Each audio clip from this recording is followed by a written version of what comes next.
ప్రభుత్వ ఉద్యోగుల్ని మీరు రాజీనామా చేసి వెళ్ళిపోతారా, లేకుంటే నేనే మిమ్మల్ని డిస్మిస్ చేయనా అనే విధానంతో టొంటరి అయిన ట్రంప్ తన ప్రజల భయభ్రాంతులు చేస్తున్నాడు.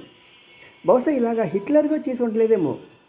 వాస్తవాలు చూస్తూ ఉంటే అతన్ని అమెరికాలో ఉన్న ప్రతి ఒక్కరి హృదయాల్లో వాళ్ళు బయట నుంచి వచ్చిన వాళ్ళే కానీ, లేకుంటే లోకల్గా ఉన్న అమెరికా ప్రజలు కానీ ప్రతి ఒక్కరు కూడా శాంతంగా లేరు.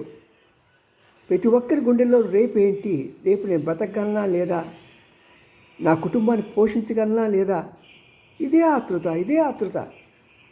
అలాగ ప్రజల్లో హృదయాల్లో మంటలు రేపి అమెరికాని ముందు తీసుకెళ్ళగలడా ఈ ట్రంప్?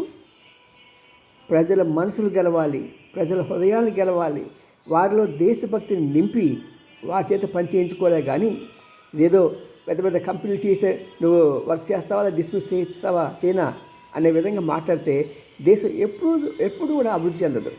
మరి ట్రంప్ ఇప్పటికైనా వాస్తవాలు తెలుసుకోవాలని కోరుకుంటున్నారు ప్రజలంతా.